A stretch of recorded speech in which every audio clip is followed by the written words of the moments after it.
مفتاح باب الدنيا قصادك مد ايديك.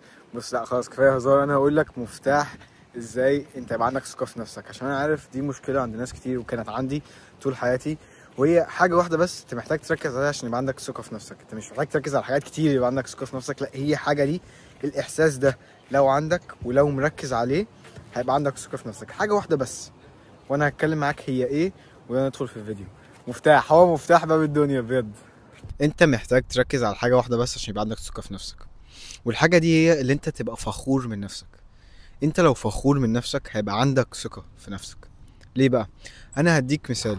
انا من شهرين او شهر بالظبط، انا اخويا قال لي حاجه انا عمري ما انساها. واخويا ده اكتر واحد بحبه في حياتي، يعني اكتر واحد بيعمل لي سبورت، اكتر واحد بيحسسني ان انا بعمل حاجه فعلا في حياتي. فانا السنه اللي فاتت كلها والسنه دي بشتغل على نفسي، وهو شايف ان انا بشتغل على نفسي، وهو شايفني عمال اتمرن كل يوم، باكل صح كل يوم، بشتغل على اليوتيوب بتاعي والتيك توك، واشتغل على البيزنس بتاعي، واعمل اي بي دبلومه، واعمل كل الكلام ده.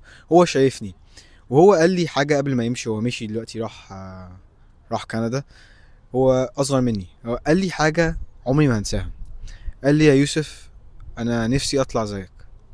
وانا لما اخويا الصغير يقول لي حاجه زي كده، انا حسيت بكميه، يعني حسيت لها براود جدا من نفسي، حسيت ان انا فخور جدا من نفسي. من احلى احساس جالي في حياتي بصراحه لما اخويا الصغير قال لي كده. وانا لما اخويا الصغير قال لي كده، ده اداني دافع ان انا بعمل حاجات صح. انا بعمل الحاجات اللي انا بعملها كل يوم دي وبتعب كل يوم، دي حاجات فعلا فايداه وفايداني انا وانا ماشي في الطريق الصح. وحاجه تانية، مثلا انا كنت من شويه كده، من شهرين ثلاثه، كنت لسه راجع من تمرين. فانا كنت صاحي الصبح، زي ما انتم عارفين انا بصحى الصبح اتمرن، اروح المدرسه، اشتغل جوه المدرسه، وبعدين ارجع اتمرن، وبعدين اذاكر، وبعدين اشتغل على بيزنس. فحياتي كلها شغل يعتبر دلوقتي في الستيج ده من حياتي. فهو انا كنت راجع من تمرين، كنت بجري، وبعدين بابايا قال لي تعالى انا عايز اكلمك. وانا كنت قاعد على الكنبه تعبان جدا وشكلي مرهق جدا، وقال لي انت محتاج تبقى ديستراكتد، محتاج تهدى شويه. يعني انت بتتعب وبتشتغل كتير قوي. انا عايزك ان انت تهاف فن، عايزك ان انت تخرج من المود الشغل ده قوي. يعني انا بابايا قال لي كده. انا دايما بسمع الابهات والامهات بيقولوا لاولادهم لا انت محتاج تذاكر، لا انت محتاج تشتغل على نفسك، لا انت محتاج تتمرن، لا انت محتاج تاكل صح. بابايا بيقول لي اعمل عكس كده، بيقول لي ان انا محتاج ان انا اهدى، يعني ابطل انا اشتغل كتير، يعني اخد بريك، اهدى على نفسي شويه. وبرده دي من الاوقات اللي انا كنت فخور جدا بنفسي، وحسيت بكميه ثقه في نفسي. لا انا بعمل حاجه صح، والناس شايفه كده، وبابايا اللي هو من اكتر ناس بحبها قال لي كده. فانا الفخر لازم تبقى فخور من نفسك. لازم لما تبص في المرايه كل يوم تبقى فخور، تبقى براود، تبص على نفسك تقول لا انا بعمل كل حاجه النهارده، بعمل كل حاجه صح. ده احساس خلاني بجد عندي كميه ثقه في نفسي. وانا مثلا النهارده في المدرسه، كل يوم في المدرسه بيحصل لي حاجه مختلفه. يعني واحد يعيب عليا وهو ماشي، واحد يقول لي لوكس ماكسر، واحد يقول لي ستوب واتشنج بورن، مش عارف ايه، حاجات غريبه كده.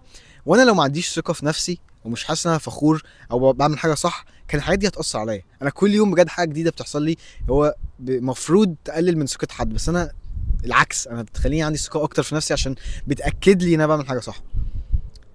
فهو لو انا كنتش فخور من نفسي، لو انا كنتش عارف ان انا بعمل حاجه صح، كنتش هعمل الفيديوهات دي. ما كنتش كل يوم هقول لنفسي اعمل فيديوهات، لا حاول ساعد الناس. ما كنتش هعمل كده. انا فخور من نفسي لما بعمل حاجه زي كده، وانا مش احسن منكم في اي حاجه، لا انا بس فخور من نفسي.